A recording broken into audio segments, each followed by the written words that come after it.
స్తోత్రములకు మించిన ఘనమైన నామమును బట్టి దేవా మీకు వందనాలు, కృతజ్ఞతాస్తుతులు, స్తోత్రం చెల్లిస్తా ఉన్నాం. దేవా గడిచిన కాలం నీ కృపలో మమ్మలను భద్రపరిచి మా ఆయుష్ను పొడిగించి మా జీవితంలో మరి యొక్క దినాన్ని సజీవులకులో ప్రవేశపెట్టిన దేవుడు అని కూడా స్తుతిస్తూ ఆరాధిస్తూ ఘనపరుస్తూ మహిమపరుస్తూ ఉన్నాం. దేవా ఈ యొక్క ప్రభు దినములో, పరిశుద్ధమైన దినములో, ఆశీర్వదింపబడిన దినములో ప్రభా పరిశుద్ధమైన సంఘములో సమాజముగా మీ స్వరక్తమిచ్చి కొన్నటి సంఘములో మిమ్మల్ని ఆరాధించడానికి మమ్మల్ని నడిపించిన విధానమును బట్టి స్తుతిస్తా ఉన్నాం. దేవాయు ఉదయకాల సమయంలో లేఖనాలను ఆధారంగా చేసుకొని ప్రభా మిమ్మల్ని ఆరాధించడానికి మీరే మా కృప దయచేసి పెట్టమని ప్రార్థిస్తా ఉన్నాం. నాతో మాతో మాట్లాడుము, మమ్మల్ని బలపరచుము, పురికొల్పుము. పరలోకపు తండ్రి విరిగి నలిగిన హృదయముతో ఆత్మతో సత్యముతో మిమ్మల్ని ఆరాధించటకే సహాయం చేయము. మా యొక్క దృష్టి గమనములన్నీ కూడా తండ్రి నీ వైపు కేంద్రీకృతమటకే సహాయపడమని ప్రార్థిస్తూ మీ రక్త ప్రోక్షణ కిందకు తెస్తూ యేసు ప్రభు వారి ఘనమైన నామమున స్తుతించి ప్రార్థించి అడిగి వేడుకుంటున్నాం తండ్రి, ఆమేన్.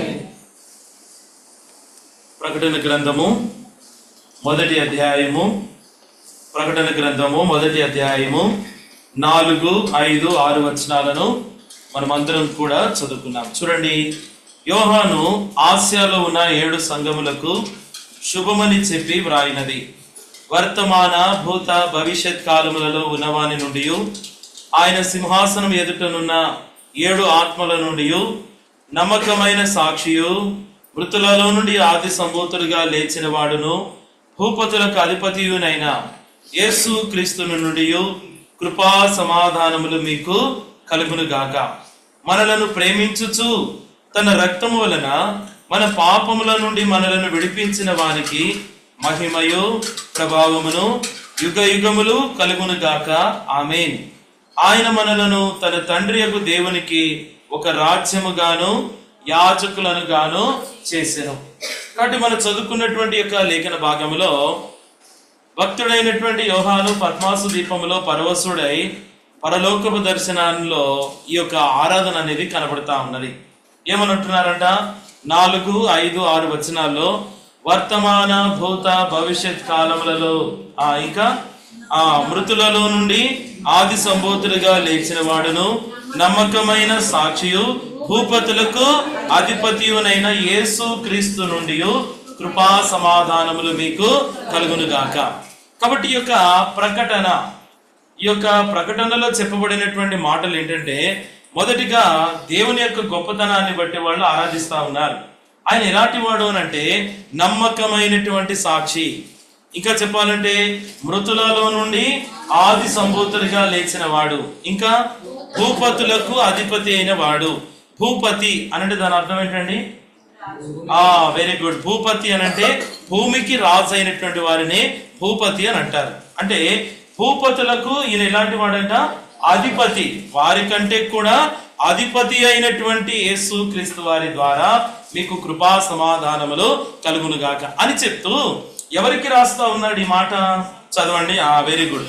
6వ వచనంలో చూడండి, మనలను ప్రేమించుచు తన రక్తము వలన మన పాపముల నుండి మనలను విడిపించిన వానికి మహిమయు ప్రభావమును యుగయుగములు కలుగునుగాక, ఆమేన్. ఆయన మనలను తన తండ్రియగు దేవునికి ఒక రాజ్యముగాను యాజకులను గాను చేశాను. ఇక్కడ ఏమనంటున్నారంటే సంఘమే. కాబట్టి ప్రత్యేకించబడి రాయబడిన సంగతి ఏమనంటే తన రక్తము ద్వారా వారి పాపములకు విమోచన కలిగినటువంటి వారి గురించి రాస్తున్నటువంటి సంగతి. ఎవరైతే యేసు క్రీస్తు వారి యొక్క రక్తము ద్వారా విమోచింపబడిన వారిగా ఉన్నారో, ఇక్కడ అంటూ ఉన్నారు వారి ద్వారా సంఘములలో తరతరములకు దేవునికి మహిమ ఘనత ప్రభావములు కలుగునుగాక అని వారు ప్రభుని ఆరాధిస్తా ఉన్నారు.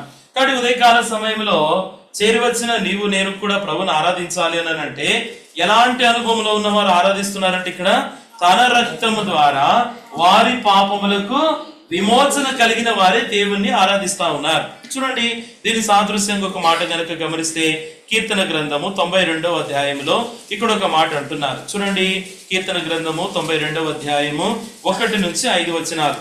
యెహోవాను స్తుతించుట మంచిది, మహోన్నతుడా నీ నామమును కీర్తించుట మంచిది.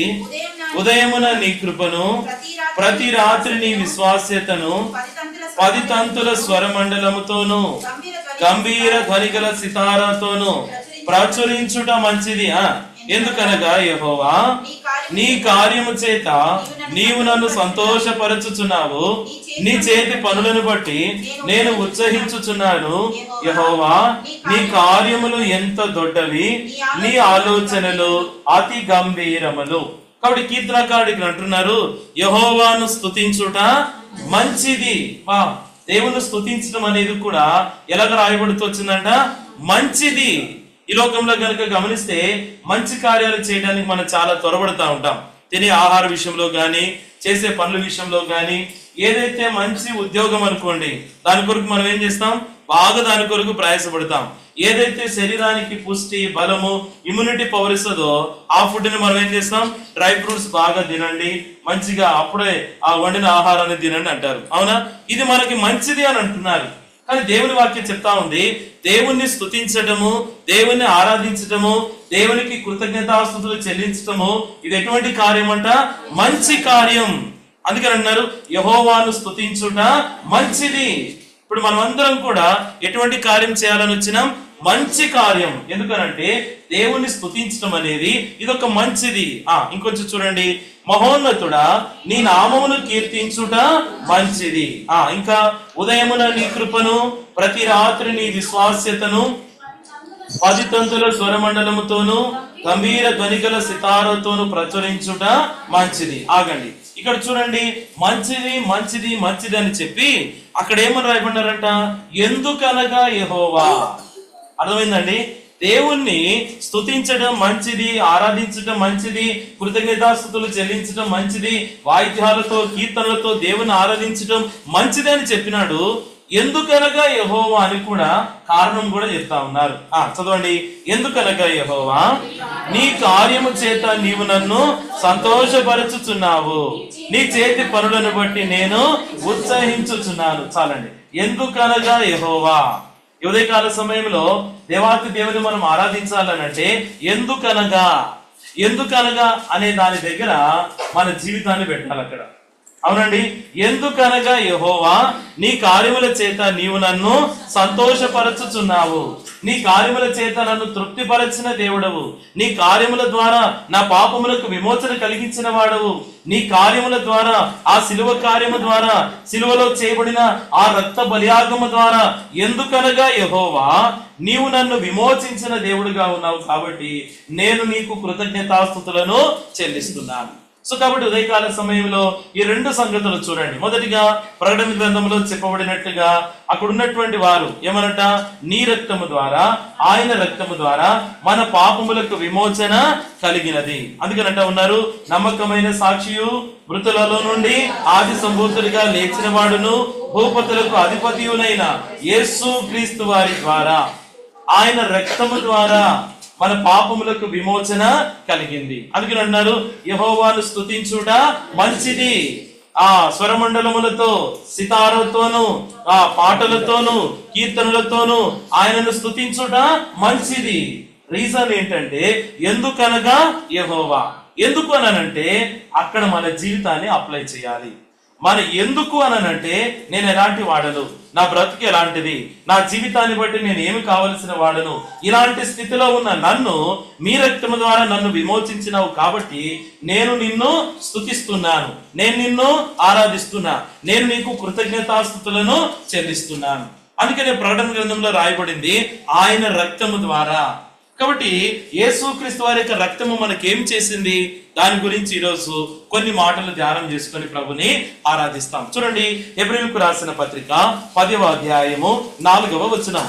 హెబ్రీ పత్రిక 10వ అధ్యాయము 4వ వచనం. ఏలైనగా ఎడ్ల యొక్కయు మేకల యొక్కయు రక్తము పాపములను తీసివేయుట అసాధ్యము. చాలండి, అక్కడ చూస్తేనేమో యేసు క్రీస్తు వారి యొక్క రక్తము మానవుని యొక్క పాపము నుండి పరిహారము, విమోచన కలిగచేసింది. ఇక్కడ చూస్తే ఏమని రాయబడిందంట, ఏలైనగా ఎడ్ల యొక్కయు మేకల యొక్కయు రక్తము మానవుని యొక్క పాపములను తీసివేయుట అసాధ్యము. నిజంగా ఎన్నో సందర్భాల్లో కూడా మానవుడు పాపమును తొలగించుకోవడానికి, మానవుడు పాపమును పరిహరించుకోవడానికి, మానవుని యొక్క పాపములకు ప్రక్షాళన కావడానికి ఎన్నో కార్యాలు చేస్తా ఉన్నాడు. ఎన్నో పుణ్య కార్యాలు, దాన ధర్మ కార్యాలు, అన్నదానము, వస్త్రదానము, భూదానము, ఎన్ని రకాల దానాలు చేసినప్పటికీ కూడా మానవుని యొక్క పాపం అనేది పోదు.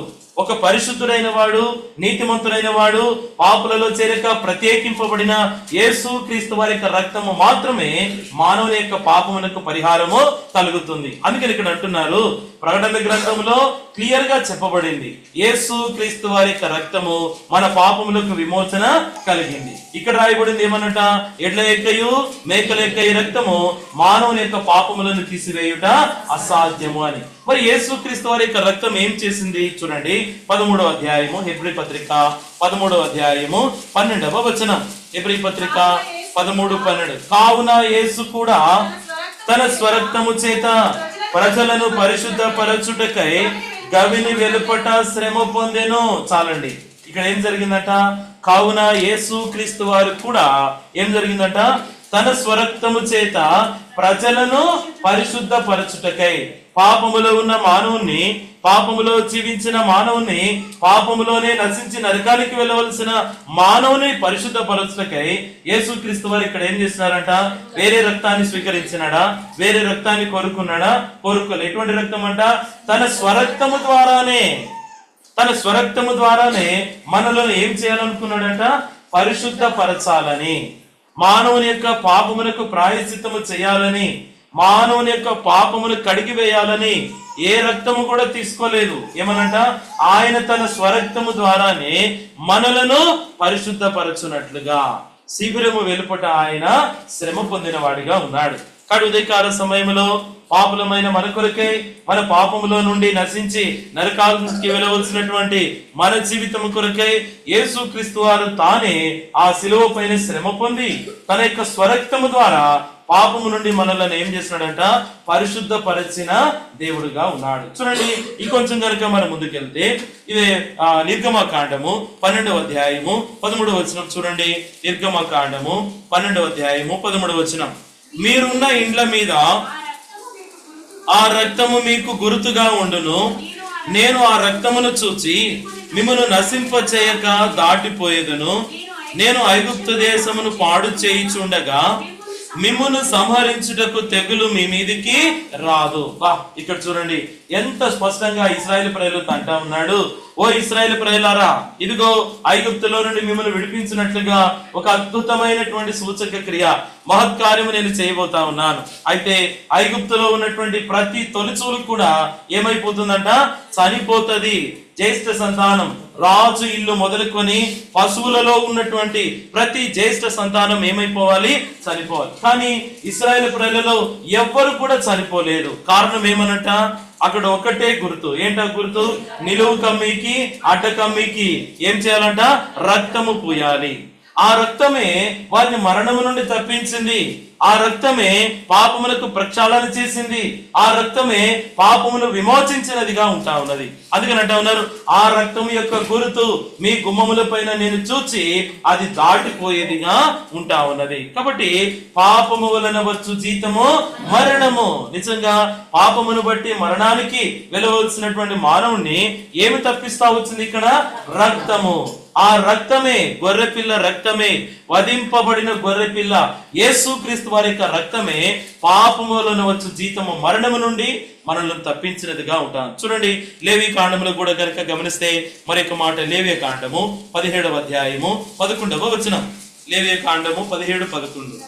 రక్తము దేహమునకు ప్రాణము, మీ నిమిత్తము ప్రాయశ్చిత్తము చేయునట్లు బలిపీఠము మీద పోయిటకై దానిని మీకు ఇచ్చి తిని, రక్తము దానిలోనున్న ప్రాణమును బట్టి ప్రాయశ్చిత్తము చేయు. ఇక్కడ రక్తము ఏం చేస్తుందంట, ప్రాయశ్చిత్తము చేసేదిగా ఉంది. ఇశ్రాయేలు ప్రజల పాళెములో ఎవరైనా పాపము చేసినప్పుడు, దేవుని ఆజ్ఞను అతిక్రమించినప్పుడు పాపములకు ప్రాయశ్చిత్తముగా వారు ఏం చేయాలంట, రక్తమును బలిపీఠము పైన చిందించాలి. అప్పుడు ఆ రక్తము వారి పాపమును ఏం చేస్తుందంట, ప్రాయశ్చిత్తము చేస్తా ఉన్నది. పాత నిబంధన ప్రకారంగా ఈ రీతిగా మానవుని యొక్క పాపములకు ప్రాయశ్చిత్తం కలిగింది. క్రొత్త నిబంధన ప్రకారముగా యేసు క్రీస్తు వారే వధింపబడిన గొర్రెపిల్లగా పాపులందరి కొరకే తన రక్తాన్ని చిందిస్తూ వచ్చినాడు. ఎందుకనంటే యేసు క్రీస్తు వారి యొక్క రక్తము మనలను పరిశుద్ధపరచుటకై, ఎందుకనగా యేసు క్రీస్తు వారి యొక్క రక్తము మరణము నుండి తప్పించినట్లుగా, యేసు క్రీస్తు వారి యొక్క రక్తము మన పాపమునకు ప్రాయశ్చిత్తము చేయనట్లుగా రక్తాన్ని చిందించిన వాడిగా ఉన్నాడు. ఇంకొంచెం చూడండి, ప్రకటన గ్రంథము 5వ అధ్యాయము 9వ వచనం చూడండి. ప్రకటన గ్రంథము 5వ అధ్యాయము 9వ వచనం. ఆ పెద్దలు నీవు ఆ గ్రంథమును తీసుకొని దాని ముద్రలను విప్పుటకు యోగ్యుడు, నీవు వధింపబడిన వాడవై నీ రక్తం ఇచ్చి ప్రతి వంశములోను ఆయా భాషలు మాట్లాడు వారిలోను ప్రతి ప్రజలోను ప్రతి జనములోను దేవుని కొరకు మనుషులను కొని మా దేవునికి వారిని ఒక రాజ్యముగాను యాజకులను గాను చేసితివి కనుక వారు భూలోకమందు ఏలుదురని క్రొత్త పాట పాడుదురు. Very good. బా, ఎంత అద్భుతమైన మాట. ఇక్కడ రక్తం ఇంకొక కార్యం చేసింది. యేసు క్రీస్తు వారి యొక్క రక్తము, ఆయన జయము పొందిన వాడే. యేసు క్రీస్తు వారి యొక్క రక్తం ఏం చేసిందంట చెప్పండి. యేసు క్రీస్తు వారి యొక్క రక్తము మనల్ని ఏం చేసిందంట? కొన్నది.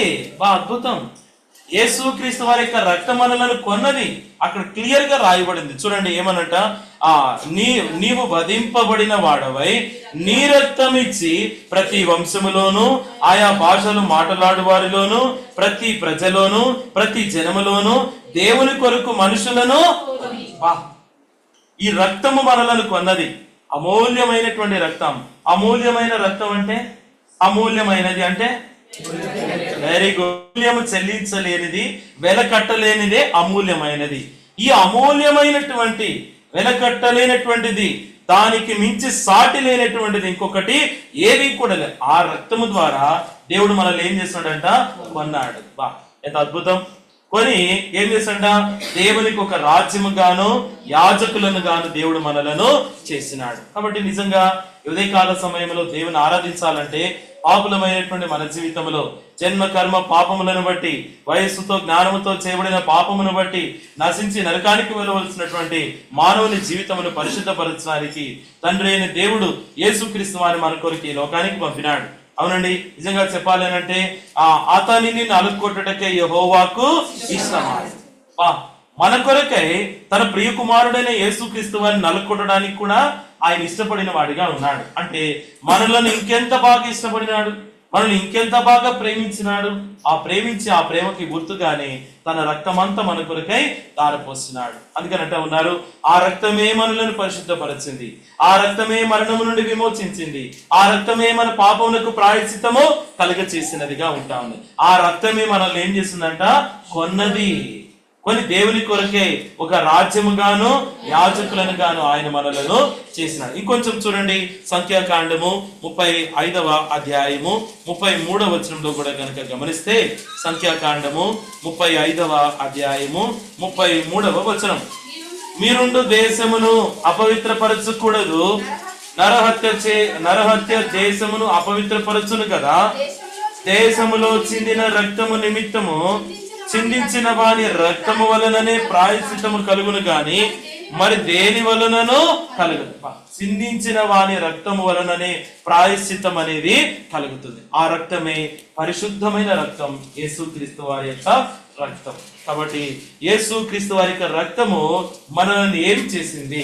దానికంటూ సాటి అనేది ఇంకొకటి ఏది కూడా లేదు. అందుకనే ఆ ప్రకటన గ్రంథం 1వ అధ్యాయంలో వారు ఆరాధిస్తా ఉన్నారు, వారు దేవుని మహిమపరుస్తా ఉన్నారు, దేవునికి గణపరుస్తా ఉన్నారు. నమ్మకమైన సాక్షియు, మృతులలో నుండి ఆది సంభూతుడిగా లేచిన వాడును, భూపతులకు అధిపతియునైన యేసు క్రీస్తు వారి యొక్క రక్తము ద్వారా మన పాపములకు ప్రాయశ్చిత్తము, విమోచన కలుగుతూ వచ్చు.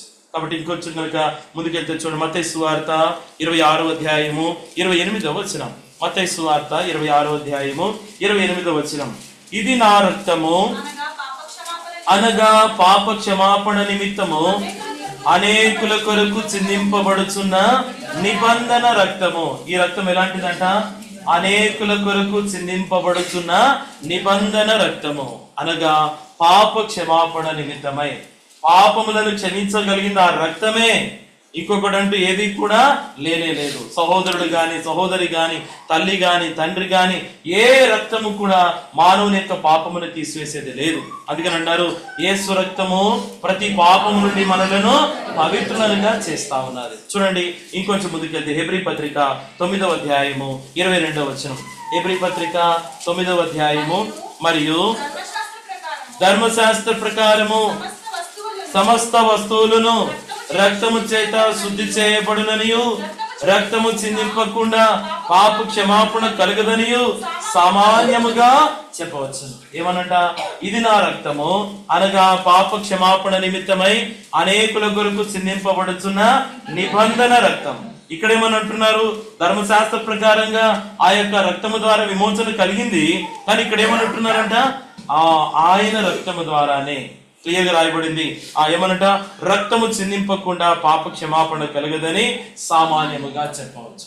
కాబట్టి నిజంగా యేసుక్రీస్తు వారి యొక్క రక్తమే మన పాపాలకి క్షమాపణ కలిగించింది, మన పాపాలకి ప్రాయశ్చిత్తము కలిగించింది, మన పాపం నుండి మనలను అది విమోచించినదిగా ఉంటాం. చూడండి ఎఫెసీయులకు రాసిన పత్రిక 1వ అధ్యాయము 7వ వచనం. ఎఫెసీ పత్రిక 1వ అధ్యాయము 7. దేవుని కృపా మహదైశ్వర్యమును బట్టి ఆ ప్రియుని యందు ఆయన రక్తము వలన మనకు విమోచనము అనగా మన అపరాధములకు క్షమాపణ మనకు కలిగి ఉన్నది. చాలండి. ఏమనంట, అక్కడ రాయబడింది క్లియర్ గా. ఏమనంట, ఆయన రక్తము వలన మనకు విమోచనము అనగా మన అపరాధములకు క్షమాపణ మనకు కలిగి. దేని ద్వారా? ఆయన రక్తము ద్వారా. ఆయన రక్తం అనగా యేసుక్రీస్తు వారి యొక్క రక్తము. అందుకనే వాళ్ళు ఆరాధిస్తా ఉన్నారు. ఎందుకనంటే యెహోవాను స్తుతించుట మంచిది. ఎందుకనగా యెహోవా నీ కార్యముల చేత నీవు నన్ను సంతోషపరిచినావు. ఏంటా కార్యం అనంటే, జన్మ కర్మ పాపములను బట్టి నశించి నరకానికి వెళ్ళవలసిన మానవుని కొరకై పాపమునకు ప్రాయశ్చిత్తమై పాపమునకు క్షమాపణ కలుగునట్లుగా, అపరాధములకు క్షమాపణ కలుగునట్లుగా ఆయన రక్తం అనేది ఏమైందంట, చిందింపబడింది. ఆ రక్తమే మనలను కొన్నది. ఆ రక్తమే మనకి దేవునికి ఒక రాజ్యము గాను యాజకులను గాను చేస్తావచ్చు. చూడండి ఇంకొంచెం ముందుకెళ్తే ఇదే ఎఫెసీ పత్రిక 2వ అధ్యాయము 13వ వచనం. చూడండి ఎఫెసీ పత్రిక 2వ అధ్యాయము 13వ వచనం. ఆయనను మునుపు దూరస్తులైన మీరు ఇప్పుడు క్రీస్తు యేసునందు క్రీస్తు రక్తము వలన సమీపస్తులై ఉన్నారు. క్రీస్తు రక్తం ఇంకేం చేసిందనంట, దూరస్తులైన మనలను ఏం చేసింది, సమీపస్తులుగా చేసింది. నిజంగా దేవుడు అంటా ఉన్నాడు, నేను పరిశుద్ధులను గనుక మీరును పరిశుద్ధులై ఉండవలెను. పరిశుద్ధత ఉంటేనే ఆయన సన్నిధిలో మనం నిలబడగలం, అది లేకపోతే నిలబడలేం. అందుకని అంటా ఉన్నారు, పాపములో జీవిస్తూ మనము దేవునికి దూరస్తులుగా ఉన్నాం. ఆ పాపమును తీసివేసి మధ్యపు గోడను తొలగించి సమాధాన పరచునట్లుగా, దేవునితో సంధి చేయనట్లుగా యేసుక్రీస్తు వారి రక్తం అనేది చిందింపబడుతుంది. ఆయన రక్తము ద్వారా ప్రతిసారి కూడా చెప్పబడుతున్న సంగతి ఏమనంటే, ఆయన రక్తము, క్రీస్తు రక్తము, ఆయన రక్తము, గొర్రెపిల్ల రక్తము, వీటి ద్వారా ఇన్ని అద్భుతమైన కార్యములు మన కొరకే దేవుడు చేసినాడు. చూడండి ఇంకొంచెం కనుక ముందుకెళ్తే కొలస్సీ పత్రిక 1వ అధ్యాయము 19-20 వచనాలు. చూడండి కొలస్సీలకు రాసిన పత్రిక 1వ అధ్యాయము 19-20. ఆయన యందు సర్వ సంపూర్ణత నివసింపవలెననియు ఆయన శిలువ రక్తము చేత సంధి చేసి ఆయన ద్వారా సమస్తమును, అవి భూలోకమందునవైనను పరలోకమందునవైనను వాటన్నిటిని ఆయన ద్వారా తనతో సమాధానపరచుకొనవలెనని తండ్రి అభీష్టం ఆయన. చాలండి. ఏమనంట, యేసుక్రీస్తు వారి యొక్క రక్తము ద్వారా ఇక్కడ ఏమి జరిగింది, సంధి. Very good, super. సంధి అనంటే దాని అర్థం ఏంటి? ఇద్దరు రాజులు ఉన్నారు, గొడవ పడుతున్నారు, వారికి ఏం కావాలి, సంధి. అంటే దాని అర్థం ఏంటి, వారిద్దరి మధ్యలో సమాధానం అనేది, కాంప్రమైజ్ అనేది కావాలి. అవునా? మనం నో కాంప్రమైజ్ అంటాం, మనకి తెలిసిన మాట. ఏమనంట, అస్సలు నేను ఎక్కడో కూడా నేను కాంప్రమైజ్. నిజంగా చెప్పాలంటే దేవుడు అలాగ అనుకుంటే మన పరిస్థితి ఏం కావాలి? అందుకోసమనే మధ్యవర్తిగా, ఆ ఉత్తరవాదిగా యేసుక్రీస్తు వారి యొక్క రక్తం అనేది ఉన్నది. యేసుక్రీస్తు వారి యొక్క రక్తము దూరస్తులైన మనల్ని ఏం చేసిందంట, సమీపస్తులుగా చేసింది. తండ్రికి, ఆయనకు ఉగ్రతకు గురి కావాల్సిన మనలను తండ్రితో ఈ రక్తం మనల్ని ఏం చేసిందంట, సంధి చేసింది, సమాధానపరిచింది. అదే యేసుక్రీస్తు వారి యొక్క రక్తము. ఆ ఉదయకాల సమయంలో యేసుక్రీస్తు వారి యొక్క రక్తం ఏం చేసింది, దాన్ని బట్టి ప్రభును మనము ఆరాధించాలి. అందుకని అంటున్నారు, యెహోవాను స్తుతించుట మంచిది. ఉదయకాల సమయంలో దేవుని స్తుతించాలి అంటే, దేవుని ఆరాధించాలంటే, దేవుని గణపరచాలనంటే ఆయన మన కొరకే ఏం చేస్తున్నాడు. చూడండి, ఆ మాట చదువుకొని మనం ఆరాధనలోకి వెళ్తాం. ఆ ప్రకటన గ్రంథము 1వ అధ్యాయము చూడండి. ప్రకటన గ్రంథము 1వ అధ్యాయము 6వ వచనంలో చూడండి, 5-6 వచనాలు అందరం కలిసి చదువుకుంటాం. 5-6 వచనాలు. నమ్మకమైన సాక్షియు, మృతులలో నుండి ఆది సంభూతులుగా లేచిన వాడును, భూపతులకు అధిపతి అయిన యేసు క్రీస్తు నుండి కృపా సమాధానములు మీకు కలుగును గాక. మనలను ప్రేమించుచు తన రక్తము వలన మన పాపముల నుండి మనలను విడిపించిన వానికి మహిమయు ప్రభావమును యుగ యుగములు కలుగును గాక. ఆమేన్. ఆయన మనలను తన తండ్రి యొక్క దేవునికి ఒక రాజ్యముగాను యాజకులను గాను చేసెను. కాబట్టి మొదటిగా దేవుని యొక్క గొప్పతనాన్ని బట్టి ఎత్తిపడుతూ ఉన్నారు. నమ్మకమైన సాక్షిని, మృతులలో నుండి ఆది సంభూతులుగా లేచిన వాడని, భూపతులకు అధిపతి అయిన వాడని అది చెప్పిన తర్వాత అప్పుడు అంటున్నారు ఏమనంట, ఆయన రక్తము ద్వారా, తన రక్తము వలన మన పాపముల నుండి విడిపించిన వారికి మహిమయు ఘనతయు ప్రభావములు కలుగునుగాక. ఆయన రక్తము మనల్ని ఏం చేసిందంట? హెబ్రీ పత్రిక 13:12 ప్రకారంగా ఆయన రక్తం మనల్ని ఏం చేసింది? Very good. రక్తం ఏం చేసిందంట? పరిశుద్ధపరిచింది. పాపి అయిన మానవుని పరిశుద్ధపరిచింది. ఆ తర్వాత యేసుక్రీస్తు వారి యొక్క రక్తము ఏం చేసిందంట? అంటే ప్రాయశ్చిత్తం అంటే గుమారికి ఉన్నటువంటి నిలువు కమ్మి, అడ్డ కమ్మి మీద ఉన్నటువంటి రక్తమును చూసి ఏమైపోయిందంట? మరణదూత దాటి వెళ్ళిపోయింది. అంటే దేని నుండి విడిపించినాడు? మరణము నుండి దేవుడు మనలను విడిపించినాడు. తర్వాత ఆయన యొక్క రక్తము మనల్ని ఏం చేసిందంట? ప్రాయశ్చిత్తము చేసింది. ఆయన యొక్క రక్తము మన అపరాధములకు క్షమాపణ కలిగించింది. ఆయన యొక్క రక్తము దూరస్తులైన మనలను సమీపస్తులుగా చేసింది. ఆయన యొక్క రక్తము తండ్రితో మనల్ని ఏం చేసిందంట? సంధి చేసింది, సమాధానం చేసింది. అందుకని ఆయన మధ్యవర్తిగా, ఉత్తరవాదిగా తండ్రికి మనకి మధ్యలో ఉండి తన రక్తమంతా ధారపోసిన దేవుడు. నిజంగా ధర్మశాస్త్ర ప్రకారంగా నిజంగా మన యొక్క జన్మ కర్మ పాపములను బట్టి నశించి నరకానికి వెళ్ళవలసిన మన జీవితంలో దేవుని ఉగ్రతకు గురి కావలసిన మన నిమిత్తమై దేవుడు తన ప్రియకుమారుని మన కొరకై ఈ లోకానికి పంపి ఆయన చేసిన రక్త బలియాగము ద్వారా, ఆయన చిందించిన అమూల్యమైన రక్తము ద్వారా మనకి విడుదల, విమోచన, పాప క్షమాపణ, అపరాధములకు క్షమాపణ, సమీపస్తులుగా సంధి అనేది జరిగింది. సో కాబట్టి ఈ కొద్ది తలంపులను బట్టి దేవాతి దేవుని మనము ఆరాధిస్తాం. పరీక్ష ప్రభు యొక్క బలలో పాలు పొప్పులు పొందుతాం. కొరింథీయులకు రాసిన మొదటి పత్రిక 11వ అధ్యాయము. కొరింథీయులకు రాసిన మొదటి పత్రిక 11వ అధ్యాయము 28వ వచనాన్ని అందరం కూడా కలిసి చదువుకుంటాము. కొరింథీయులకు రాసిన మొదటి పత్రిక 11వ అధ్యాయము 28వ వచనాన్ని అందరం కూడా కలిసి చదువుకుంటాం. కాబట్టి ప్రతి మనుష్యుడు తను తాను పరీక్షించుకోవలెను, అలాగు చేసి ఆ రొట్టెని తిని ఆ పాత్రలోనిది త్రాగవలెను. దీనికి సాదృశ్యంగా మరి మాట చదువుకుంటాం. సామెతల గ్రంథము 16వ అధ్యాయము. సామెతల గ్రంథము 16వ అధ్యాయము 32వ వచనాన్ని అందరం కూడా కలిసి చదువుకుంటాం. సామెతల గ్రంథము 16వ అధ్యాయము 32వ వచనాన్ని అందరూ కూడా కలిసి చదువుకుంటాం. పరాక్రమశాలి కంటే దీర్ఘశాంతము గలవాడు శ్రేష్ఠుడు, పట్టణము పట్టుకుని వారి కంటే తన మనస్సును స్వాధీనపరుచుకుని వాడు శ్రేష్ఠుడు. చాలండి. చదవబడిన లేఖన భాగం నిమిత్తమై దేవుడు మనతో మాట్లాడినట్లుగా ప్రార్థనలో ప్రభావం చూస్తాం. అందరూ కూడా మోకరించారు. ప్రేమ కలిగిన మా ప్రియ పరలోకపు తండ్రి, మహాపరిశుద్ధుడైన దేవా, సర్వశక్తిమంతుడైన దేవా, యేసుక్రీస్తు వారి అత్యున్నతముగా హెచ్చింపబడిన పూజనీయమైన సకల ఆశీర్వచన స్తోత్రములకు మించిన ఘనమైన నామమును బట్టి మీకు వందనాలు, స్తుతులు, స్తోత్రం చెల్లిస్తా ఉన్నాం. తండ్రి అయిన దేవా, యొక్క ఉదయకాల సమయంలో, ప్రభుదినములో, పరిశుద్ధమైన దినములో జీవాధిపతి అయిన దేవుడైన మిమ్ములను ఆత్మతో సత్యముతో ఆరాధించినట్లుగా నన్ను కూడా సిద్ధపరిచి మీ స్వరత్నం ఇచ్చి కొన్నటి సంఘములోని పరిశుద్ధమైన స్థలములో మీ సింహాసనం ఎదుట పాద సన్నిధానంలోనికి దేవా నన్ను నడిపించిన విధానం అంతటిని బట్టి స్తుతిస్తా ఉన్నాను. దేవా, నా ముందు తీసుకురాబడిన ప్రతి లేఖన భాగాన్ని బట్టి వందనాలు. నమ్మకమైన సాక్షియు, మృతులలో నుండి ఆది సంబూతుడిగా లేచిన వాడును, భూపతులకు అధిపతి అయినటువంటి దేవా, హృదయమార మీ కొందనాలు, కృతజ్ఞతాస్తుతులు, స్తోత్రం చెల్లిస్తా ఉన్నాను. తండ్రివైన దేవా, నన్ను ప్రేమించి నా పాపములకు విమోచన కలుగునట్లుగా మీ రక్తాన్ని నా కొరకే చిందించిన దేవుడు అని కూడా, దేవుని కొరకే ఒక రాజ్యముగాను ఒక యాజకునిగాను దేవాను సిద్ధపరిచిన విధానం అంతటిని బట్టి స్తుతిస్తా ఉన్నాను.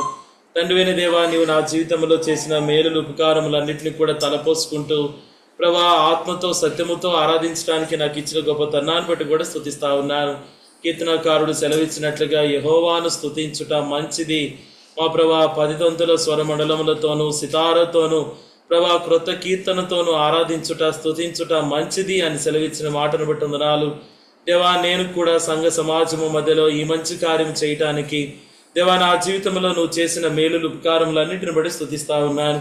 తండ్రివైన దేవా, నిజంగా పాపినైన నా కొరకై మీ రక్తాన్ని ప్రభా చిందిస్తూ వచ్చినారు దేవా. గవిని వెలుపట శ్రమ పెట్టబడుతూ బాధ పెట్టబడుతూ వచ్చిన దేవుడు అని కూడా స్తుతిస్తా ఉన్నాను దేవా. నిజంగా ఆ యొక్క రక్తము ద్వారా పాపినైన నన్ను పరిశుద్ధపరచినట్లుగా ఆ రక్తమును నా కొరకే దారపోసిన దేవుడు అని కూడా స్తుతిస్తా ఉన్నాను. అందు మాత్రమే కాదు దేవా, పాపము వలన వచ్చు జీతము మరణము అన్నట్లుగా నా యొక్క జన్మ కర్మ పాపములను బట్టి నిత్య నరకము అగ్నిగుండానికి వెళ్ళవలసిన నా బ్రతుకును దేవా నాడు మా పితరులైనటువంటి ఇశ్రాయేలు ప్రజల పక్షంగా ప్రభా ఆ యొక్క గొర్రెపిల్ల రక్తము వలె వధింపబడిన గొర్రెపిల్ల రక్తమైన యేసుక్రీస్తు వారి యొక్క రక్తము ద్వారా ప్రభా యొక్క మరణము నుండి నన్ను తప్పించిన దేవుడు అని కూడా హృదయమార మీ కొందనాలు, కృతజ్ఞతాస్తుతులు చెల్లిస్తా ఉన్నాను. అంత మాత్రమే కాదు, ఆ రక్తము నా పాపములకు ప్రాయశ్చిత్తము కలిగించినది దేవా. ఆ రక్తము నా అపరాధములకు క్షమాపణ కలిగిస్తూ వచ్చింది. ఆ రక్తము దూరస్తుడనైన నన్ను సమీపస్తుడిగా చేస్తా వచ్చింది దేవా. నా బ్రతుకులో గనుక గమనిస్తే ఒకానొక సమయంలో లోకమనే ఆశలతో కోరికలతో ఈడవబడుతూ కొట్టబడుతూ నిత్య నరకానికి వెళ్ళవలసినటువంటి నా బ్రతుకు ప్రభా నీకు దూరంగా వెళ్ళిపోయినటువంటి నా యొక్క జీవిత అనుభవాలను బట్టి కూడా నీ సన్నిధానములు ఎత్తిపడుతూ ఉన్నాను. నిజంగా నన్ను ప్రేమించిన వారు, నన్ను కోరుకున్న వారు ఎవరు కూడా లేరు. కేవలం మీ యొక్క అపారమైనటువంటి ప్రేమతో, శాశ్వతమైన ప్రేమతో నన్ను ప్రేమించి యేసుక్రీస్తు వారి యొక్క రక్తము ద్వారా నన్ను సమీపస్తుడుగా దేవునితో సంధి చేసినటువంటి సంగతులన్నిటిని బట్టి కూడా వందనాలు, కృతజ్ఞతాస్తుతులు, స్తోత్రం చెల్లిస్తా ఉన్నాను. అంత మాత్రమే కాదు, మధ్యాహ్న కాల సమయంలో మా మధ్యలో ఉంచబడిన ప్రభు బలను బట్టి స్తుతిస్తా ఉన్నాను దేవా. వాక్యానుకూలంగా సరిచేయబడే రీతిలో, యోగ్యమైన రీతిలో ప్రభు యొక్క బలలో చేవేటకే సహాయపడమని ప్రార్థిస్తా ఉన్నాం. మా యొక్క దృష్టి గమనములన్నీ కూడా దేవా నీ వైపు కేంద్రీకృతం అవటకే సహాయపడమని ప్రార్థిస్తూ మరొకసారి మీ కలువరి శిలువ రక్త ప్రోక్షణ కిందకి తెస్తూ యేసు ప్రభువారి శ్రేష్టమైన ఘనమైన నామమున స్తుతించి ప్రార్థించి అడిగి వేడుకుంటున్నాం తండ్రి. కొరింథీయులకు రాసిన మొదటి పత్రిక 11వ అధ్యాయము 28వ వచనం. కాబట్టి ప్రతి మనుషుడు తన్ను తాను పరీక్షించుకొనవలెను, అలాగు చేసి ఆ రొట్టెని తిని ఆ పాత్రలోనిది త్రాగవలెను. కాబట్టి యొక్క మధ్యాహ్న కాల సమయంలో ప్రభు బలలో మనము పరీక్షించుకునేటువంటి సమయం. ప్రభు బలలో మన యొక్క క్రైస్తవ జీవితంలో మనం వెళ్తున్నటువంటి ప్రతి పరిస్థితిని బట్టి కూడా పరీక్షించుకునేటువంటిది సమయం. నిజంగా ఎన్నో సందర్భాల్లో కూడా మనలను మనము పరీక్షించుకుంటే మనలో ఉన్నటువంటి లోటుపాట్లు మనకు తెలుస్తాయా? సర్వసాధారణంగా ఇప్పుడు ఉదాహరణకి ఒక వ్యక్తి అనారోగ్య పరిస్థితి వచ్చింది, మలేరియాను టైఫాయిడ్ వచ్చింది, జ్వరం అలా వచ్చిందని ఎలాగో గుర్తిస్తారు? టెస్ట్ చేస్తే, అవునండి. అలాగే మనకే మనం చూసుకుంటే మనకి ఏది కూడా కనబడదు. మనం ఏ రీతిగా ఉన్నామో మనం తెలుసుకోవడానికి ఏం కావాలి? దేవుని యొక్క వాక్యం కావాలి. అందుకని అంటున్నారు, కాబట్టి ప్రతి మనుషుడు తన్ను తాను ఏం చేయాలంట? పరీక్షించుకొనవలెను, అలాగు చేసి ఆ రొట్టెని తిని ఆ పాత్రలోనిది త్రాగవలెను. మనలను పరీక్షించుకోవడానికి దేవుని వాక్యమే మనకి సహాయపడుతూ ఉన్నది. అందుకని చూడండి, సామెతల గ్రంథము 16వ అధ్యాయము 32వ వచనంలో కూడా గనక గమనిస్తే, పరాక్రమశాలి కంటే దీర్ఘశాంతము గలవాడు శ్రేష్ఠుడు, పట్టణమును పట్టుకుని వారి కంటే తన మనస్సును స్వాధీనపరచుకునివాడు శ్రేష్ఠుడు. ఇవాళ రేపు కనుక గమనిస్తే మానవుడు దారి తప్పిపోవడానికి గల కారణము, మానవుడు ఏం చేస్తున్నాడో తెలియకపోవడానికి గల కారణము ఏమి స్వాధీనంలో లేదంట? మనస్సు స్వాధీనంలో లేదు. అవునండి, ఒక వ్యక్తికి బాగా ఆకలి అవుతా ఉంది, ఆకలి అవుతా ఉంటే రోడ్డు మీద వెళ్తున్నప్పుడు మంచి బిర్యానీ వాసన వచ్చింది అనుకోండి, ఆపిన ఆగుతాడా? మనస్సు ఆగదు. అంతే. ఏదైనా ఒక బై 1 get 1 ఫ్రీ ఆఫర్ పెట్టినాడు అనుకోండి, పోతుంటే మనస్సు ఆగుతుందా? ఆగదు. నిజంగా ఇది భౌతిక సంబంధమైనది. ఆత్మ సంబంధమైన జీవితంలో కూడా పతనానికి గల కారణం ఏమనంటే మానవుని యొక్క మనస్సు. అందుకని ఇక్కడ అంటా ఉన్నారు, పట్టణాన్ని పట్టుకుని వాని కంటే కూడా తన మనస్సును స్వాధీనపరచుకుని వాడు శ్రేష్ఠుడు. కాబట్టి యొక్క మధ్యాహ్న కాల సమయంలో ప్రభు యొక్క బలలో మన మనస్సు మన స్వాధీనంలో ఉన్నదా లేదా, అదే ఇప్పుడు మనము పరీక్షించుకుంటాం. చూడండి, దీనికి సాదృశ్యంగా పేతురు రాసిన మొదటి పత్రిక 1వ అధ్యాయము 22-23 వచనాలు కనుక గమనిస్తే, మీరు క్షయబీజము నుండి కాక శాశ్వతమగు జీవము గల దేవుని వాక్య మూలముగా అక్షయ బీజము నుండి పుట్టింపబడిన వారు గనక నిష్కపటమైన సహోదర ప్రేమ కలుగునట్టు మీరు సత్యమునకు విధేయులౌట చేత మీ మనస్సులను పవిత్రపరచుకొనిన వారై ఉండి ఒకరినొకడు హృదయపూర్వకముగాను నిక్కటముగాను ప్రేమించుడి. చాలండి. ఇక్కడ అంటా ఉన్నారు, మీ మనస్సులను పవిత్రపరచుకొనిన వారై ఉండి. కాబట్టి మన మనస్సు పవిత్రపరచబడిన రీతిలో ప్రభు యొక్క బలలో పాలు పంపులు అనేవి పొందాలి. సో చూడండి, బైబిల్లో కొంతమంది రాజులు ఉన్నారు, ప్రవక్తలు ఉన్నారు, యాజకులు ఉన్నారు, విశ్వాసులు ఉన్నారు, దేవుని ప్రజలైన వారు అనేక మంది ఉన్నారు. అయితే ఎంతగా దేవుని కొరకే ప్రతిష్ఠింపబడిన వారైనప్పటికీ కూడా, ఎంతగా దేవునికి ఇష్టానుకూలంగా జరిగించినటువంటి వారైనప్పటికీ కూడా, వారి మనస్సు వారి స్వాధీనంలో లేకపోవటాన్ని బట్టి దేవునికి విరోధమైన వారు కూడా లేకపోలేదు. నిజమే, ఇశ్రాయేల్ రాజుల్లో మొట్టమొదటిగా గమనిస్తే ప్రాముఖ్యంగా ఎంతమంది రాజులు ఉన్నారండి? ఎంతమంది రాజులు ఉన్నారు గమనిస్తే, మొట్టమొదటిగా ఎంతమంది రాజులు ఉన్నారు చెప్పండి? 3 రాజులు ఉన్నారు. అవునా? మొదటి రాజు ఎవరంట? సౌలు రాజు. రెండవ రాజు దావీదు రాజు. Very good. మూడవ రాజు వెరీ గుడ్ సొలొమోన్ రాజు. తర్వాత ఇంకా రాజుల తర్వాత ఏమైనారంటే 2గా విభాగించబడినారు. ఒకటి ఇశ్రాయేలీల రాజులు, రెండవది యూదా రాజులు. Very good. ఇందులో యూదా రాజులు, ఇశ్రాయేల్ రాజులు వాళ్ళు ఒక 19 మంది, వీళ్ళు ఒక 20 మంది. సో కాబట్టి గమనిస్తే అనేక మంది రాజులు దేవుని ద్వారా ఏర్పరచబడిన వారైనప్పటికీ కూడా వారి మనస్సు వారి స్వాధీనంలో లేకపోవడాన్ని బట్టి ఎన్నో రకాలుగా నష్టపోయిన వారు కూడా లేకపోలేదు. అందుకని అంటున్నారు, పట్టణాన్ని పట్టుకుని వారి కంటే కూడా తన మనస్సును స్వాధీనపరచుకుని వాడు శ్రేష్ఠుడు. మధ్యాహ్న కాల సమయంలో అందుకని అంటూ ఉన్నారు, మీ మనస్సులు పవిత్రపరచబడిన వారై ఉండి. అప్పుడు మన యొక్క ప్రభు యొక్క బలలో పాలు పంపులు అనేవి పొందాలి. అంతేగాని మనసులో లేకపోతే హృదయములో లేదనంటే గుండెలో ఏమనంట బాధ, దుఃఖము, విచారము, అవిశ్వాసము, అపనమ్మకము, పగ, ద్వేషము, కలహము, మత్సరము ఇవన్నీ కూడా ఉన్నట్లయితే మన మనస్సు మన స్వాధీనంలో ఉన్నట్ట లేనట్ట? మన మనస్సు మన స్వాధీనంలో లేదు. అలాంటప్పుడు అయోగ్యంగా ప్రభు యొక్క బలలో ఎలా పాలు పంపులు పొందగలం చెప్పండి? యోగ్యంగా బలలో పాలు పంపులు పొందేవారు ఎలా ఉన్నారట?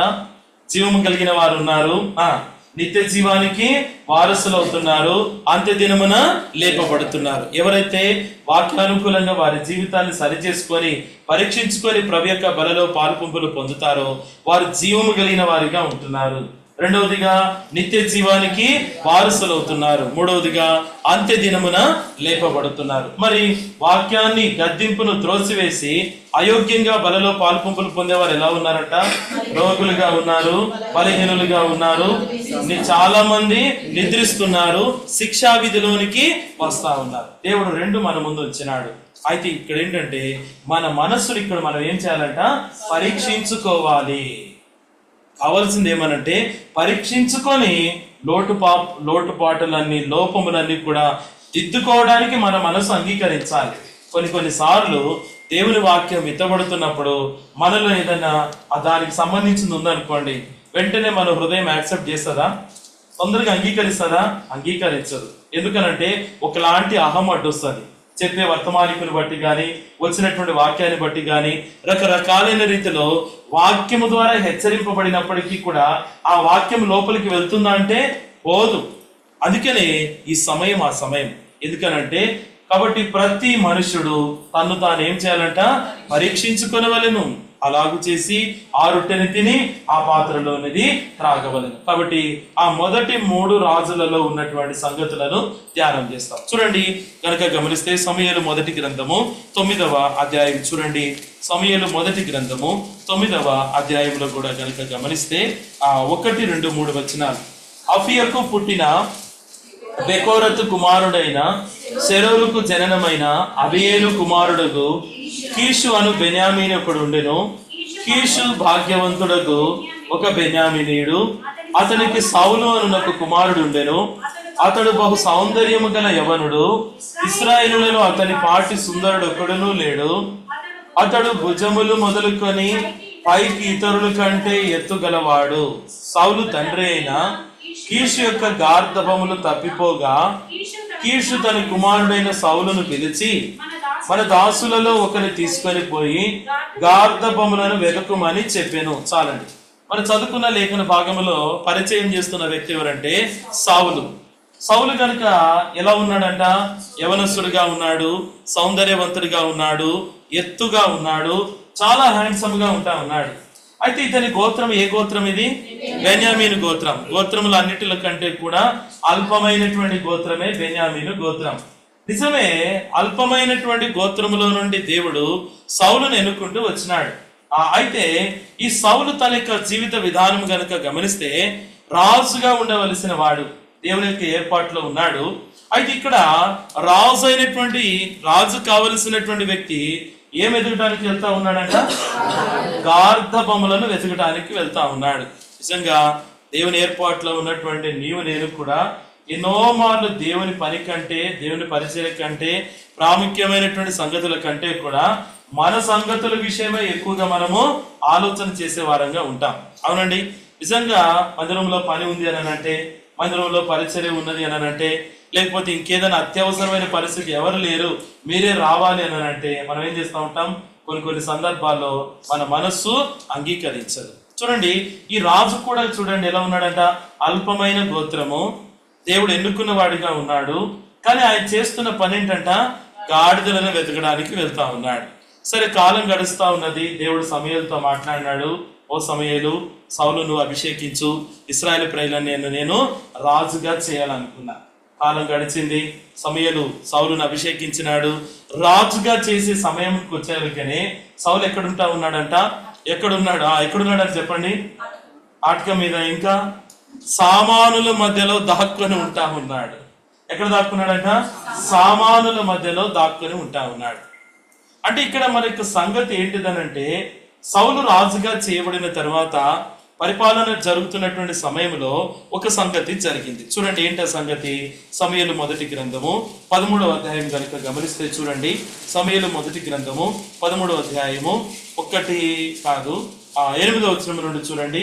సమూయేలు చెప్పినట్లు అతడు 7 దినములు ఆగి సమూయేలు గిల్గాలునకు రాకపోవుటయు జనులు తమ యుద్ధ నుండి చెదిరిపోవుటయు చూచి దహన బలులను సమాధాన బలులను నా యుద్ధకు తీసుకొని రమ్మని చెప్పి దానబలి అర్పించెను. అతడు దానబలి అర్పించి చాలించిన వెంటనే సమూయేలు వచ్చెను.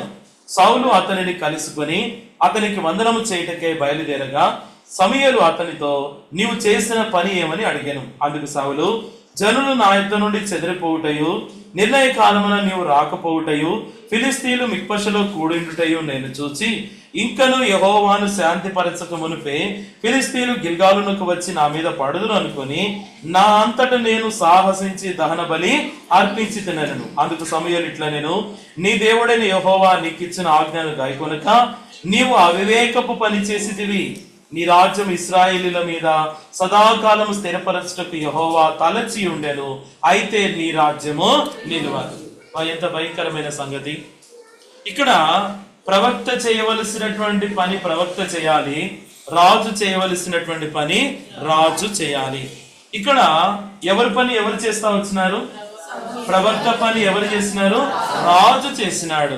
ఇంకా చెప్పాలంటే సమూయేలు రావటం అనేది ఆలస్యమైంది. ఇక్కడ సౌలు ఏమంటా ఉన్నారంట? సాహసించి ఈ పని చేసినాను. ఎన్నో సందర్భాల్లో కూడా మనది కాని పనిని మన తెగించి చేయటమే సాహసించి చేయటం. ఎన్నో సందర్భాల్లో కూడా మనకి అప్పగించిన పనిని మన చేయటం కంటే కూడా పక్కవారి పని మీద ఎక్కువ అపోహ, ఏమనంట పక్కవారి పని మీద ఇష్టము, పక్కవారి పని మీద ఆశ కోరిక ఉంటది. ఈ సౌలు రాజు చేసిన పని ఇదే. ఏమనంట, ఓ సౌలా నువ్వు చేసిన పని ఏంటి అనంటే, అయ్యా నువ్వు రావటం ఆలస్యం అయిపోయింది, ఫిలిస్తీన్లు వచ్చి నా మీద పడతారనుకొని దేవుని శాంతి పరచాలని నా అంతటికి నేనే ఈ యొక్క బలిని జరిగిస్తూ వచ్చాను. అప్పుడు సమూయేలు అన్నాడు, ఓ సౌలా ఎంత అవివేకమైనటువంటి పని నీవు చేసిన. ఎన్నో సందర్భాల్లో కూడా మనది కాని పనిని మనం జరిగించడాన్ని బట్టి ఆ యొక్క పనినే కోల్పోయినటువంటి అనుభవాలు. నిజంగా ఎన్నో సందర్భాల్లో 5 తలాంతులను ఆ వ్యక్తి ఎన్ని చేసినాడట, 10 చేసినాడు. 2 ఏం చేసినాడు, 4 చేసినాడు. 1 భూమిలో దాచిపెట్టినాడు. అవునా, మనకి ఇవ్వబడింది మనం దాన్ని డెవలప్ చేయము, కానీ ఏమనట పక్కవారిది కావాలని మనం కోరుకుంటా ఉంటాం. ఇదే అవివేకమైన పని. సౌలు రాజుగా ఉండకుండా కోల్పోవటానికి కారణం ఇదే. ఎన్నో సందర్భాల్లో మన యొక్క వ్యక్తిగత జీవితము, మన యొక్క కుటుంబ జీవితం, మన యొక్క ఆత్మీయమైన జీవితాన్ని పరిశీలన చేసుకోవడం మనం మర్చిపోతాము, కానీ మనది కాని సంగతుల విషయమైనటువంటి సంగతి మనము చూస్తూ ఉంటాం. నిజంగా అసలు సౌలును దేవుడు ఎలా ఎన్నుకున్నాడు, అసలు మనల్ని ఎలా ఎన్నుకున్నాడు, దేవుడు ఎలా ఏర్పరచుకున్నాడు? ఏ యోగ్యత లేకుండా ఏమాత్రం కూడా మనం అందరం కూడా ఎలాంటి జనాంగంలో ఉన్నాం, అన్య జనాంగంలో ఉన్నాం. మరి దేవుని జనాంగం అంటే ఎవరండి? వాళ్ళు ఇశ్రాయేలు ప్రజలే దేవుని యొక్క జనాంగం. ఆ పత్రికలో రాయబడుతూ వచ్చింది, యూదులు త్రోసివేసినటువంటి రక్షణను ఆయన మనకి అనుగ్రహించినారు. యూదుల యొక్క తొట్టుపాటు వలననే మీకింత ఐశ్వర్యం కలిగి ఉంటే వారి యొక్క గొప్పదైనటువంటి సంగతి ఇంకెంత లాభంగా ఉండాలి. నిజంగా అల్పమైన గోత్రం, ఎన్నికలైనటువంటి గోత్రం, చిట్ట చివరి గోత్రం, చాలా చిన్నదైనటువంటి గోత్రం. ఇలాంటి గోత్రంలో నుండి దేవుడు ఎన్నుకున్నప్పుడు ఎంతో కృతజ్ఞత కలిగినటువంటి వాడిగా ఉండాల్సింది. ఈ రాజు ఏం చేసినాడంట, సాహసించి అవివేకమైనటువంటి పని జరిగిస్తూ వచ్చినాడు. నిజమే, మంచి పని చేయడానికి సాహసం రాదు. కొన్నిసార్లు ఏం జరిగిందంట, అవివేకమైన పని చేయడానికి రాజుకి ఏమొచ్చిందంట, సాహసం అనేది వచ్చింది. నిజంగా ప్రభు యొక్క బలలో మన పాలు పంపులు పొందాలి అని అంటే మనది కాని పనిని మనం ఎక్కడైనా జరిగిస్తున్నామా? సౌలు తన జీవితంలో ఇలాగే నష్టపోతూ వచ్చినాడు. కాబట్టి అంటూ ఉన్నారు, మొట్టమొదటి రాజు ఏమన్నాడంట, దేవుని యొక్క పనిని ఏమన్నట, ప్రవక్త చేయవలసినటువంటి పనిని ప్రవక్తకి బదులుగా తానే జరిగిస్తూ రాజ్యంలో రాజుగా ఉండకుండా కోల్పోయిన వాడిగా ఉన్నాడు. నిజంగా ఇవాళ రేపు కనుక గమనిస్తే దీనిని ఏ రీతిగా మనం చెప్పుకోవాలంటే, మనది కాని అధికారమును మనము జరిగించటం. ఇవాళ రేపు కూడా ఇంట్లో కానీ, సంఘంలో కానీ, సమాజంలో కానీ ఎందుకు భేదాభిప్రాయాలు వస్తున్నాయి? నాది నాది, నేను నేను, నాకు నాకు. అవునండి, మాది, నాకు, నేను. దీనిని బట్టే చూడండి, ఈ రాజు ఏం చేస్తూ వచ్చినాడంట, తనని కాని పనిని జరిగిస్తూ వచ్చినాడు. అందువల్ల నష్టపోతూ వచ్చినాడు. కానీ ఏ రోజైనా గుర్తెరిగినాడా, అయ్యా దానికంటూ ప్రవక్తలైన వారు ఉన్నారు, దానికంటూ రాజులైన వారు ఉన్నారు, దానికంటూ సైన్యం అనేది ఒకటి ఉన్నది, నేను ఏ గోత్రంలో నుండి వచ్చినా, ఎలాంటి పరిస్థితుల నుండి దేవుడు నన్ను ఏర్పరచుకున్నవాడిగా ఉన్నాడు అనేటువంటి గమనం లేకుండా సాహసించి అవివేకమైనటువంటి పనిని జరిగించినాడు. అందుకనంట ఉన్నాడు, ఏమనంట, ఓ సౌలా ఎంత అవివేకమైనటువంటి పనిని నీవు జరిగిస్తూ వచ్చు.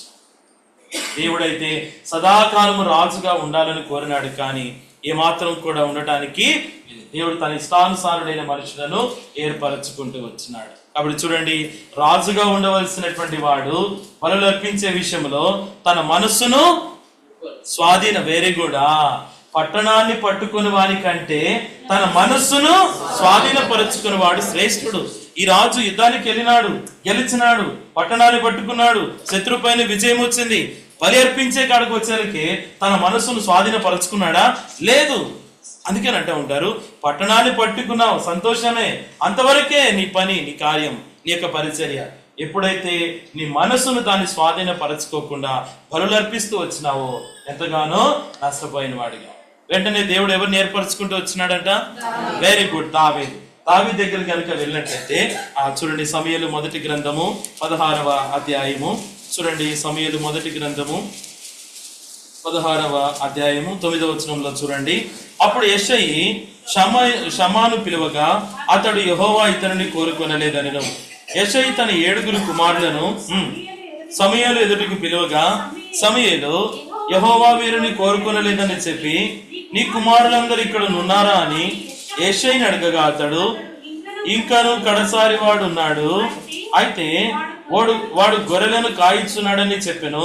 అందుకు సమూయేలు, నీ వాని పిలువనంపించుము, అతడిక్కడికి వచ్చు వరకు మనము కూర్చుందామని యెషయితో చెప్పగా అతడు వాని పిలువనంపించి లోపలికి తోడుకొని వచ్చెను. అతడు ఎర్రని వాడును చక్కని నేత్రములు గలవాడును చూచుటకు సుందరమైన వాడునై ఉండెను. అతడు రాగానే, నేను కోరుకున్నవాడు ఇతడే, నీవు లేచి వాడిని అభిషేకించమని యెహోవా సెలవీయగా. చాలండి. ఇక్కడ ఇంకొక రాజు, ఎవరంటే ఈ రాజు దావీదు రాజు. దావీదు రాజు యొక్క జీవిత అనుభవము ఎంతో హృదయ విదారకమైనటువంటి పరిస్థితి.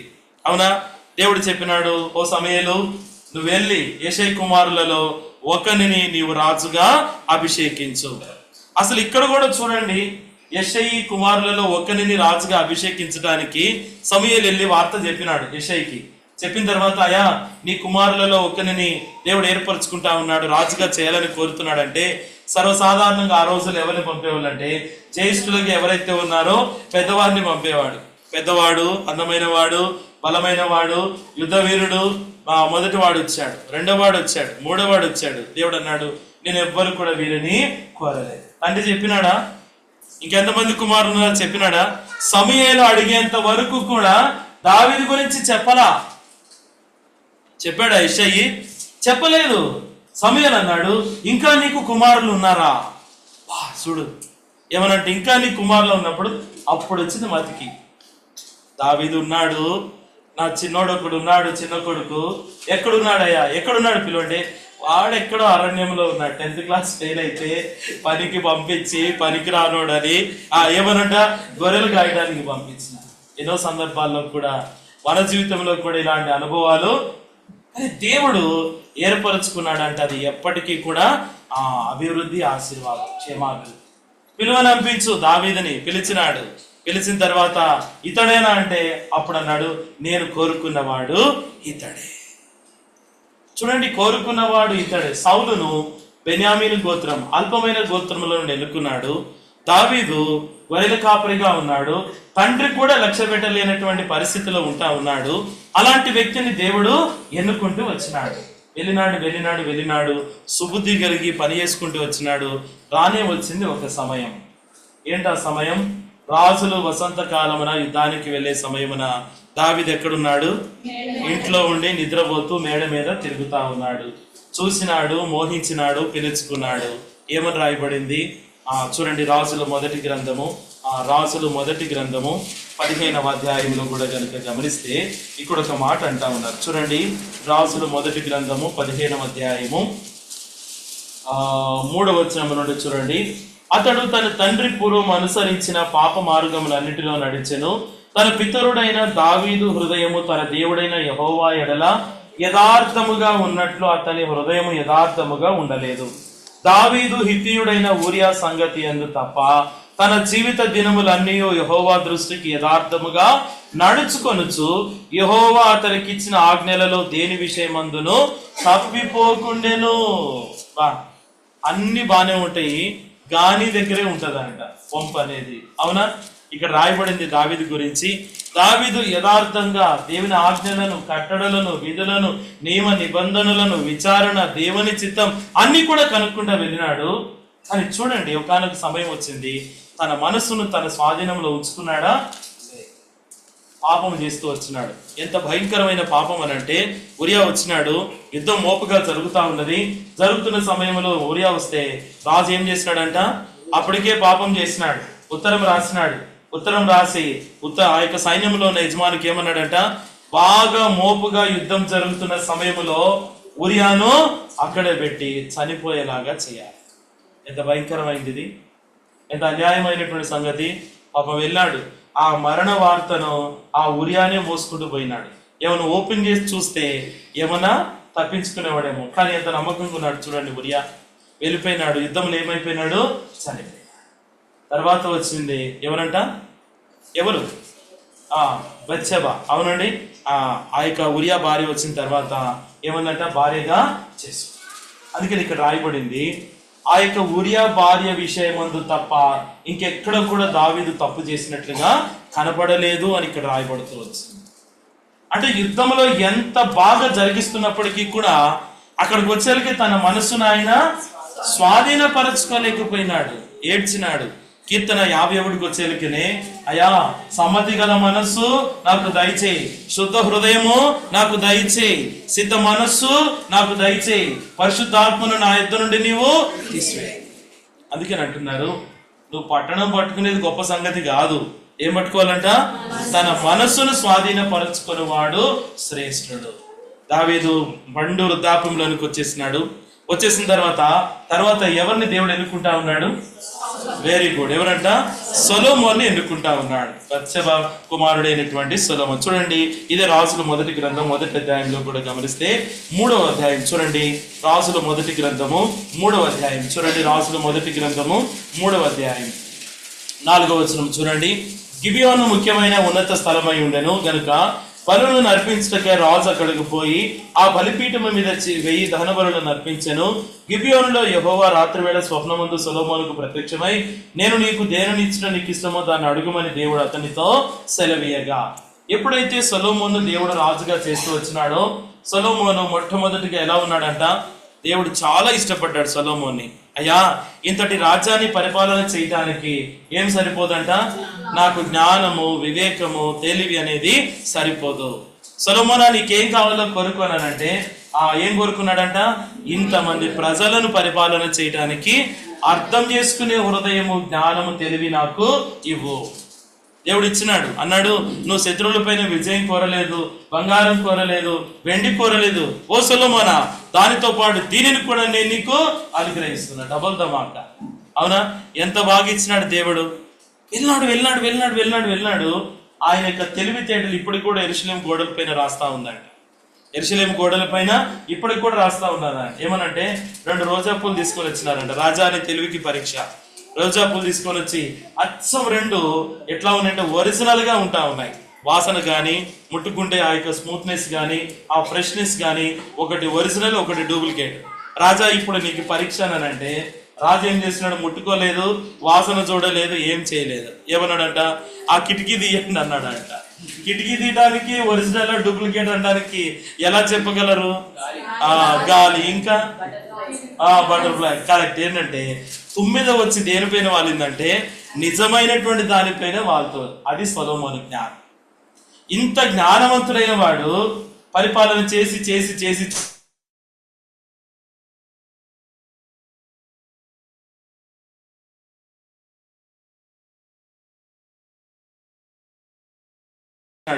ఏమైందంట? 7. ఎంత జ్ఞానం ఉంటే ఏం ప్రయోజనం? ఎన్ని పట్టణాలు పట్టుకుంటే ప్రయోజనం? ఎన్ని ఉద్యోగాలు సంపాదిస్తే ఏం ప్రయోజనం? నెలకి 2 లక్షలు సంపాదిస్తే ఏం ప్రయోజనం? నీ మనస్సు పట్టణాన్ని పట్టుకున్నట్టు కంటే తన మనస్సును స్వాధీనపరచుకున్నవాడు శ్రేష్ఠుడు. సో కాబట్టి మధ్యాహ్న కాల సమయంలో ఈ 3 రాజులు, అల్పమైనటువంటి గోత్రం సౌలు తన మనస్సును తన స్వాధీనంలో ఉంచుకోలేకపోయినాడు. దావీదు తన యొక్క మనస్సును తన స్వాధీనంలో ఉంచుకోలేకపోయినాడు. సొలొమోను తన మనస్సును తన స్వాధీనంలో ఉంచుకోలేదు. కానీ ఈ 3లో ఒకరికి ఎక్సెప్షన్ ఉంది. ఎవరా వ్యక్తి? Very good. ఇప్పుడు మనం అదే చేయాలి. ఏమనంటే ఎక్కడైతే మన మనస్సు మన స్వాధీనంలో లేకుండా మన ఇష్టానుసారంగా వెళ్ళామో, దావీదు పడిన పశ్చాత్తాపం, ప్రభా నీ పరిశుద్ధాత్మను నా యుద్ధ నుండి తొలగించొద్దు, సమ్మతి గల మనస్సును, సిద్ధ మనస్సును, శుద్ధ హృదయమును నీవు నాకు దయచేయి. ఎక్కడైతే నా మనస్సు నా స్వాధీనంలో లేకుండా కుటుంబ సభ్యులు, ఉద్యోగం, వ్యాపారం, ఇంట్లో బయట రకరకాలుగా ప్రవర్తిస్తూ వచ్చినాను, దాని అంతటిని బట్టి క్షమించాను. మరలా నీ యొక్క ఆత్మ నడిపింపు, ఆ సంతోషము, ఆనందం, శుద్ధ హృదయం నీవు నాకు. అందుకని అంటే ఉన్నారు. కాబట్టి ప్రతి మనుషుడు తను తాను పరీక్షించుకొనవలెను, అలాగూ చేసి ఆ రొట్టెని తిని ఆ పాత్రలోనిది